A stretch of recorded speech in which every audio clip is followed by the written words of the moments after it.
ஆச்சி பாதாம் ட்ரிங்க். ஆச்சி பாதாம் ட்ரிங்க் ஒன்னு வாங்கினா ஒன்னு ஃப்ரீ. பனை மரத்தை அரசு அங்கீகரித்து கள் இறக்க அனுமதி அளிக்க வேண்டும் என சித்தர்கள் பேரரசு தமிழ் தேசிய இயக்க தலைவர் சங்கரையா நியூஸ் 7 தமிழுக்கு பேட்டியளித்துள்ளார். கன்னியாகுமரி மாவட்டம் குலசேகரம் அருகே சித்தர்கள் பேரரசு தமிழ் தேசிய இயக்க தலைமை அலுவலகம் திறப்பு விழா மற்றும் லோகோ வெளியீட்டு விழா நடைபெற்றது. இதில் கலந்து கொண்ட அந்த இயக்கத்தின் தலைவர் சங்கரையா நியூஸ் 7 தமிழுக்கு அளித்த பேட்டியில் சித்தர்களின் ஓலைச்சுவடிகளை தமிழக அரசு பாதுகாக்க வேண்டும் என்று தெரிவித்தார். மேலும் அரசு பனை மரத்தை அங்கீகரித்து கள்ளிறக்க அனுமதி வழங்க வேண்டும் என்று கூறினார். தமிழகத்தில் சித்த மற்றும் இயற்கை மருத்துவத்தை அதிக அளவில் கொண்டு செல்ல வேண்டும் எனவும் அவர் கோரிக்கை விடுத்தார். கடந்த 5 வருடங்களாக அரசில் பதிவு செய்யப்பட்டு நாங்கள் இதை நடத்தி கொண்டிருக்கின்றோம்.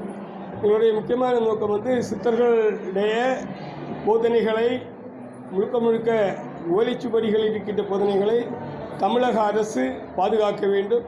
அதற்கு அரசு எடுக்கின்ற முயற்சியில் நாங்களும் எங்களுடைய களப்பணியை அரசுடன் சேர்ந்து செய்ய தயாராக இருக்கின்றோம். அதுபோல் இந்த நாட்டினுடைய மரம் என்பது பனைமரம்.